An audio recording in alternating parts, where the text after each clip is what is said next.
चलो एक नया कॉन्सेप्ट बताता हूँ। इस कॉन्सेप्ट का नाम है इंडेक्सिंग। इंडेक्सिंग कुछ नहीं है, अगर आप जब एक लिस्ट बनाते हो और लिस्ट के अंदर जब वेरिएबल सेव करते हो तो उसकी जगह उसकी ओरिजिनल पोजीशन क्या है वो पता करना मतलब हो गया इंडेक्सिंग।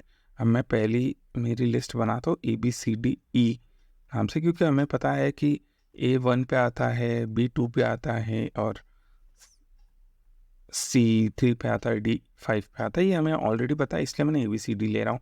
दूसरी एक लिस्ट लेता हूँ जो नंबर्स की बना लेता हूँ पूरी की पूरी, उसमें मैं अपने हिसाब से नंबर डाल रहा हूँ। ये तो बेसिक नंबर्स है ताकि हमें ज़्यादा कन्फ्यूजन ना हो, इसीलिए ये नंबर्स ले रहा हूँ। और तीसरी एक लिस्ट बनाता हूँ, तीसरी लिस्ट में मैं दोनों चीज़ें मिक्स करूँगा। दैट मीन्स मैं स्ट्रिंग और नंबर्स ये दोनों चीज़ें मिक्स करके एक बनाऊँगा। ठीक है।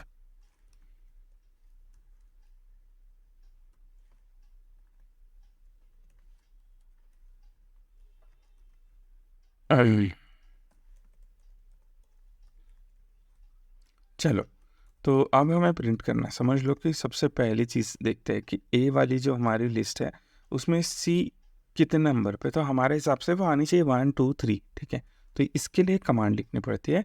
जो भी आपको प्रिंट करना है ऑब्वियसली प्रिंट, जो आप स्ट्रिंग सिलेक्ट करो, जो आप लिस्ट सिलेक्ट करोगे वो वेरिएबल दैट इज़ ए, और फिर उसके बाद में इंडेक्स। ये इंडेक्स लिखने पे इसमें एक्टिवेट हो जाता है वो कमांड कि इस लिस्ट के अंदर इंडेक्स ढूंढो कि कौन सा। अभी आप जो भी आइटम लिखोगे ना, समझ लो अगर ये ABC की जगह अगर एप्पल, बनाना और कैरेट होता तो मैं यहाँ कैरेट लिखता।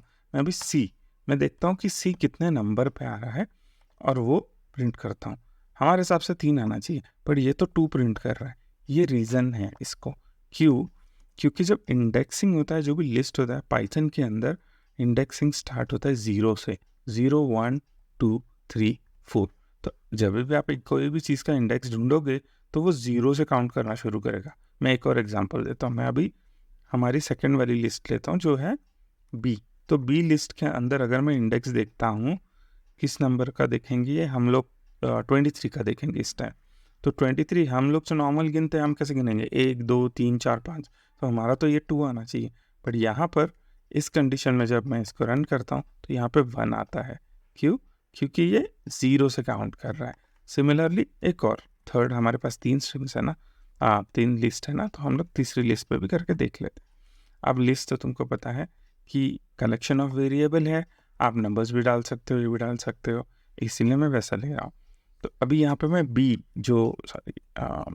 बी प्रिंट करने की कोशिश करूँगा कि बी कितने नंबर पे है, ये मैं देखने की कोशिश करूँगा। एज यूजुअल 2 आना चाहिए क्योंकि थर्ड पोजीशन पे है। ठीक है, ये आ गया 2। ठीक है, इसी तरीके से आप बाकी भी सारे इंडेक्सिंग देख के आप उसको कर सकते हो। चलो एक लेजिट एग्जांपल लेते हैं। अगर एक मेरा शॉपिंग कार्ट होता तो मैं उसको लिखता शॉपिंग कार्ट। ठीक है, शॉपिंग कार्ट मैंने ये नाम दे दिया है, और इस कार्ट के अंदर मैंने डाल दिया है पहले एप्पल, EPPL एप्पल। दूसरा मैंने डाल दी है कोकोनट, और तीसरा चीज़ मैं इसमें कोई नंबर डाल रहा हूँ 234, और उसी तरीके से मैं एक फ्लोट वैल्यू भी डाल रहा हूँ 25.78। ठीक है, और मुझे इसमें भी अगर मुझे मेरी शॉपिंग लिस्ट में से मुझे ढूंढना है कि कितने नंबर पे ये चीज़ पड़ी है, तो शॉपिंग कार्ट में मैं गया, डॉट डाला, इंडेक्स लिखा, उसके बाद ब्रैकेट ओपन करके मैं देख रहा हूँ कि मेरी कोकोनट कितने नंबर पे है। तो COCONUT कोकोनट लिख के मैं इसको रन करूँगा। पहले के चीज़ों के साथ साथ ये भी प्रिंट होना चाहिए COCONUT। कैसे तो दिक्कत है, देखते हैं क्या दिक्कत है।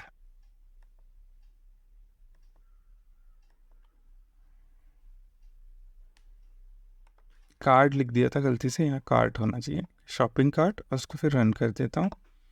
यस, आप देखिए उसकी वैल्यू आ गई है क्योंकि ये 0 से स्टार्ट होकर 1 तक है।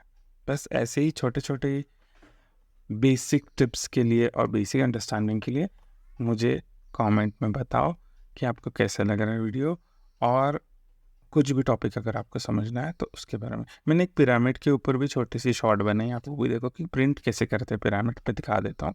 ये इस टाइप की एक रेंज है जिसको ये करके आप अगर प्रिंट करते हो तो इस टाइप का पिरामिड होता है। ये एक इंटरव्यू क्वेश्चन है, बहुत इंपॉर्टेंट, बहुत सारे लोग इंटरव्यूज में पूछते हैं, तो ये भी देख लेना। Thank you. और प्लीज़ लाइक शेयर सब्सक्राइब कर दो।